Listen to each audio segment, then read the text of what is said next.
थोड़ा सा उसके बारे में बताइए, किस तरह से थॉट आया? बिलाल फिल्म एक्चुअली जब बनाई गई थी तो आपने पढ़ा भी होगा इसके बारे में, 2015 में रिलीज़ हुई थी और 350 करोड़ की लागत से फिल्म बनी, एनिमेटेड मूवी।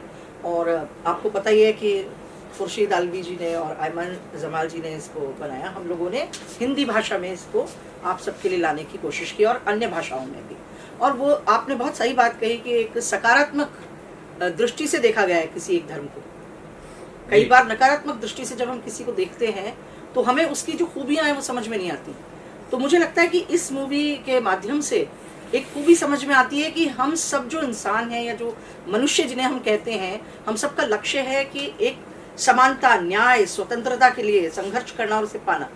और इस मूवी के माध्यम से ये बहुत ही सुंदर जो संदेश है वो सब तक पहुंचेगा। और एनिमेटेड मूवी के माध्यम से आजकल क्या हुआ है कि देखिए, युवाओं को भी, बच्चों को भी और हर उम्र के लोगों को आप जोड़ सकते हैं सिनेमा से। और OTT प्लेटफॉर्म पर कोई भी फिल्म आने का मतलब ये होता है कि आपकी हथेली पर रखी है वो फिल्म, आप जब चाहें उसे देख सकते हैं। बाकी जगहों पर उसकी एक सीमा होती है, एक लिमिटेशन है, रेस्ट्रिक्शंस है कि मैं सिनेमा हॉल में मुझे टिकट्स मिलते हैं कि नहीं मिलते हैं, मैं कब जाऊं, मेरे पास कब टाइम है, कब नहीं है। ये आपके पास है, आपके मोबाइल पर है, आप जब चाहें इससे देख सकते हैं। ये बिलाल फिल्म जो बनाने का जो उद्देश्य था वो यही रहा कि दुनिया में लोगों को बहुत सी चीज़ें दिख रही हैं किसी खास धर्म के बारे में, लेकिन ये नहीं पता चल रहा कि किसने उसकी किस तरह शुरुआत की, उसके लक्ष्य क्या थे, उसके उद्देश्य कितने खूबसूरत थे। धीरे धीरे धीरे धीरे कैसे विसंगतियां और विकृतियां तो हमें दिखती हैं, लेकिन उसमें जो सकारात्मकता है वो देखने की इस फिल्म के माध्यम से कोशिश की गई। सर, आपसे जानना चाहूँगा कि अभी कुछ ज़्यादा समय नहीं हुआ और वो चीज़ चल भी रही है, एक छावा फिल्म आई थी। छावा फिल्म आने के बाद एक धर्म के प्रति एक अलग नकारात्मक जो भावना चली थी, लेकिन बिलाल जो फिल्म मैंने पूरी कंप्लीट देखी है और तुरंत ही मैंने कुछ गूगल पे भी सर्च करना शुरू किया, तो मुझे उसमें सकारात्मक चीज़ दिखी है और बहुत ज़्यादा दिखी है। जरा आप कुछ बताना चाहेंगे? देखिए, कहानी को प्रेजेंट करने के तरीके अलग अलग होते हैं। एक मैं कहता हूँ कि सब मैंने अजान दी, ठीक है, मैंने ये अपने धर्म के लिए ये किया। एक ये होता है कि मैं उसको एक सिंपल सी कहानी के रूप में आपके सामने प्रेजेंट करूँ उस चीज़ को, तो वो चीज़ आपको समझ में आती है। आज मैं कहता हूँ सब एक मुस्लिम धर्म में फिल्म लेकर आ रहा हूँ, बिलाल, हज़रत बिलाल पर मूवी है। मैं समझता हूँ काफ़ी लोग उसको देखना पसंद नहीं करेंगे, जहाँ धर्म का कुछ एक तरह आवरण आ जाता है, तो बहुत सारी चीज़ें ऐसी होती हैं जो कि आपको रोक लेती हैं। वहीं मैं कहता हूँ कि मैं कहानी दे रहा हूँ जहाँ की एक बच्चे के साथ बहुत जाती होती है, धीरे धीरे करके वो आगे बढ़ता है और एक नई सिस्टम को एक जागृत करता है, खड़ा करता है वो आदमी, ठीक है। उस पर मैं उसको बताता हूँ तो उसको लगेगा हाँ मैं देखता हूँ क्या है ये चीज़। फिर एंड में जाकर उसको ये तथ्य मालूम पड़ता है कि तो वास्तव में ये चीज़ घटना घटी थी, तब जाकर ये चीज़ बनी थी। वरना आज कोई भी धर्म है वो अपनी एक काफ़ी लोग उसको पसंद करते हैं, उसमें नकारात्मक भी होती है, पॉजिटिव चीज़, सब चीज़ें, दोनों चीज़ें होती हैं। तो इस फिल्म में भी यही चीज़ है। कुछ फिल्में होती हैं जो पूरा कहकर बनती है कि सब ये धर्म को लेकर बनी है, जबकि धर्म नहीं, एक उद्देश्य को लेकर बनी हुई फिल्म है। तो अब आप देखेंगे, आपने देखी, आपको अच्छी लगी, इसीलिए हजरत बिलाल नाम रखने की बजाय नाम है Bilal, a new breed of hero. Right. जो आपको कनेक्ट करता है फिल्म से। जो हीरोइज्म है उनका, वो इस स्ट्रगल में है कि हम लोग सब एक जैसे पैदा होते हैं, फिर हम ऊंचे नीचे छोटे बड़े, इस रंग रूप के उस रंग रूप के ऐसे कैसे हो जाते हैं। तो मुझे इसकी जो आवाज़ है, वो जो एक वॉइस रेज करता है, वो है समानता की आवाज़। और समानता की आवाज़ के लिए आज से ही नहीं, हजारों सालों से कोशिश हो रही है। आपने कार्ल मार्क्स और लेनिन की कोशिश भी देखी होगी, साम्यवादी कोशिश, वो भी तो समानता के लिए। लेकिन वो जिस तरह से कोशिश कर रहे हैं, वो आपके दिल को छूती है, क्योंकि वो उस सब संघर्ष से गुजरते हैं और फिर उसके बाद उस इक्वालिटी की बात करते हैं। तो मुझे लगता है बहुत अपील करती है ये आपको।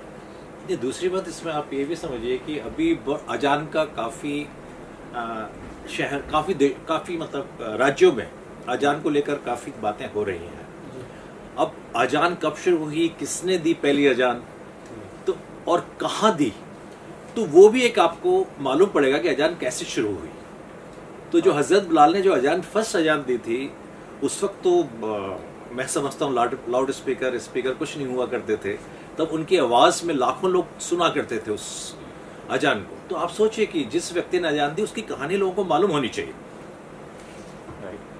मानसी मैम सर, क्या से लगता बात है करना चाहूँगा मैं। आज का जो यूथ जनरेशन है, तमाम जो है मॉडर्न टाइप की फिल्मों को पसंद करता है। 500 वर्ष पुराना जो हिस्ट्री है, क्या लगता है यंग जनरेशन इसको पसंद करे? अब देखिए, अभी उन्होंने बात की छावा की बात की। देखिए, हिस्ट्री हर आदमी जानना चाहता है। आज के युवा के पास इतना समय नहीं है, क्योंकि पहले तो हम लोग जब हमारे उम्र में, जब आज हम 50-60 के बीच में हैं, तो उस वक्त मनोरंजन के साधन इतने हुआ नहीं करते थे। टीवी होता था, सिर्फ दूरदर्शन देखा करते थे।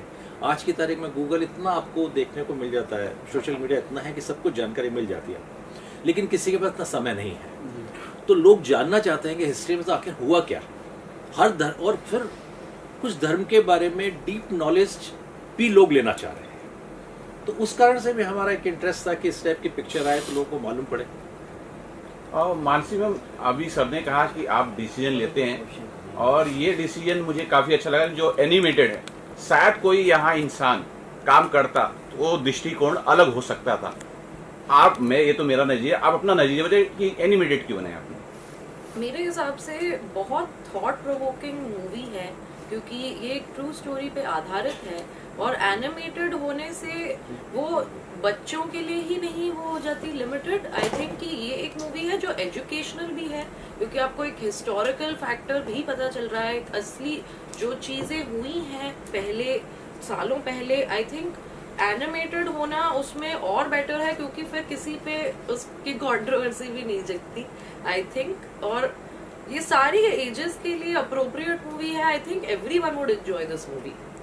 सर, मेरा एक सवाल है, ये कैरेक्टर जो आपने बनाया है एनिमेशन के लिए, तो वो कैरेक्टर तो पहले जो बिलाल साहब का कैरेक्टर था वो तो किसी ने देखा ही नहीं है, तो आपको कितना प्रॉब्लम हुआ ये एनिमेशन बनाने में हर कैरेक्टर को? देखिए, इस फिल्म को बनाने में 8 साल का समय लगा, और करीबन 350 करोड़ के ऊपर इसमें इन्वेस्टमेंट हुआ इस पिक्चर पर। और देखिए, बैन हुई 40 देशों ने इसको बैन किया हुआ है।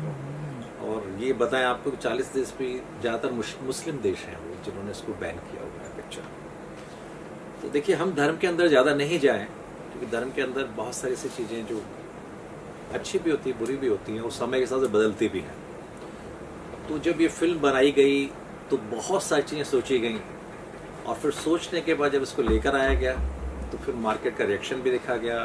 यूएसए में बैन भी हो गई, इस पिक्चर को बैन कर दिया गया, फिर दोबारा कोर्टों में जाकर लड़ाई हुई, फिर वापस इसको रिलीज़ किया गया।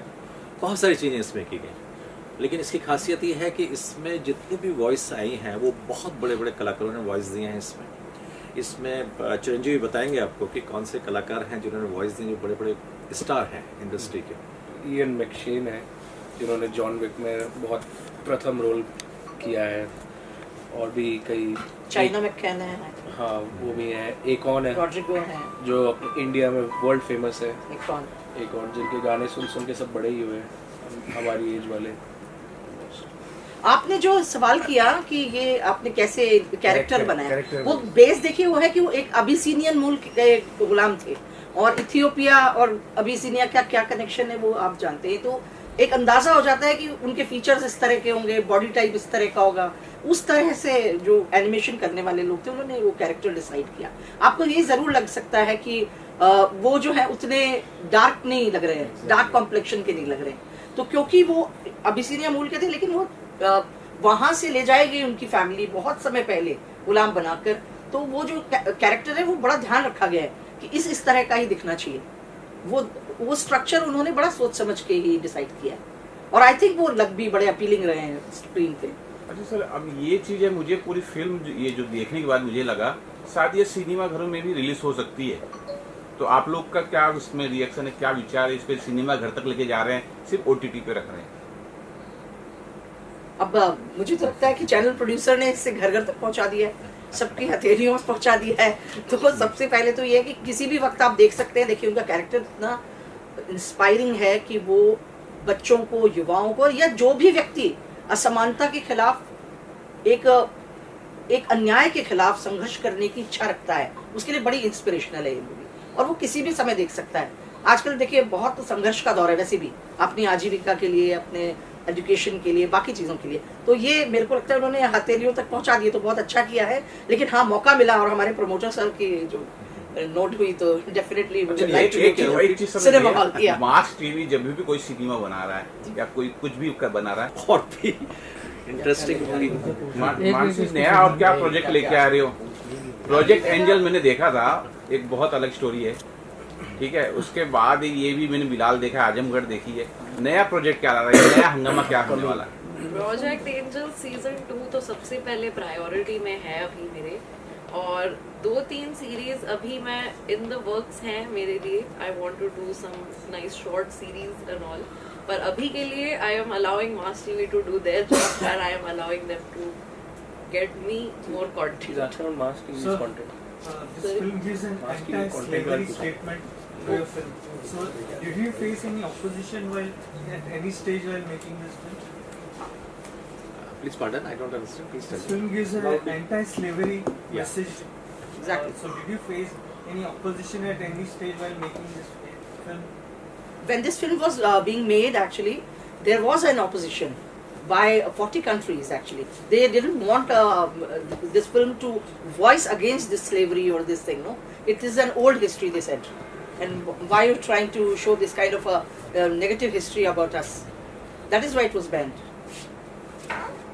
Fortunately, you got it? Mass TV has not Yeah. faced any opposition. No, we Because we but, are- but this film movie exactly. This movie it has faced opposition from those countries which still have their monarchy and all. No, they And don't the want. animation in this film is excellent to the core of the film. So how did you manage to pull off such a great kind of animation? And what was the budget for the animation? He told you that. This is more than 350 CR. It's already spent on the 8 years we have spent to make this movie. And all best technicians and best animators, they were working for Best this project voiceover. for 8 years. Which was the All the way. studio that you conducted animation? Barajaun Entertainment. It's a UAE based studio. Thank you, sir. Sir ये एक Islamic movie है जैसे आपने कहा, और इस्लाम में एक बहुत बड़ा नाम है हज़रत अली, लेकिन हज़रत अली का सर एक ही सीन रखा आपने, ऐसा क्यों? ये बेसिकली हजरत बिलाल को हम ज्यादा इसके उनके नहीं, वो तो समझ में आ गया कि हज़रत बिलाल के POV से है, लेकिन उसमें सिर्फ एक ही सीन क्यों नेक्स्ट रखा मूवी का है? इंतजार कीजिए, हो सकता है वहाँ कोई स्टेटमेंट ये 2 रखेंगे। आप देखे ना, नियत बांधी उन्होंने और वहाँ पर रोक दिया गया है। कुछ तो है कुछ आगे। भूख आप में रही ना उसके लिए कि नेक्स्ट में मैं देखूं आगे क्या होता है। तो फिल्मों में तो पार्ट चलते हैं एक के बाद एक। तो थोड़ा वेट कीजिए आप। थैंक यू सो मच, बहुत बहुत धन्यवाद। ये विजुअल